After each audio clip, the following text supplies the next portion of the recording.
Yeah. Tagko kayong bunga sa American lemon. Yan, oh, bitay-bitay lang American lemon, oh. Yan, oh. American lemon. Pa sa lupa na. Sagyad na sa lupa. Yung isa, so, American lemon.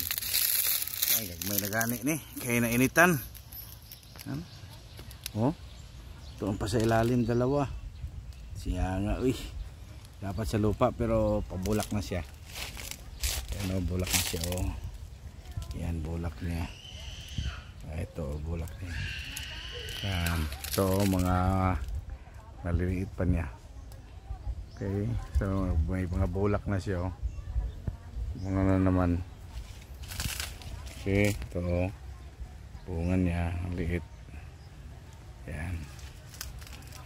Dami sa ilalim, oh. Sa ilalim, nakasuksok. Ayan, oh. Ito lang yan, ganito kalaki na puno.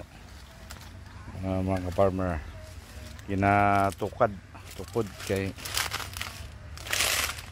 yan ang flower niya. Yan ang flower niya. Bulak niya. Yan, magdadala ng bunga na yan. Okay, mayroon na sa lupa po, nakadikit na, oh. Yan, oh. Bunga niya. Dahil sa kababa, pupunta na sa kuan. Yan ang mga flower, oh. Ayan, flower niya. Yan ang epekto bunga niya. Yan. Ang bunga niya.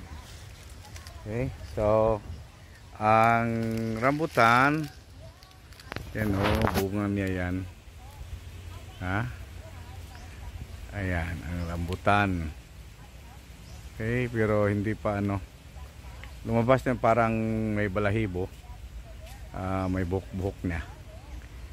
Kaso maliliit pa. Buti hindi ito nahulog itong rambutan. Mga nahulog mas marami. Mangustin, durian na nahulog, sayang. Ito ang kalamansi. May mga bagong maliliit na bunga pa yan. Bago lang siya nag-change ng ano. Nag-change ng dahon niya dahil sa maganda ng ulan. Inuulan na sila, yan, naganda. Parang green na green na talaga sila mga ka-farmer. Thank you for watching. Please like, share, and follow my page.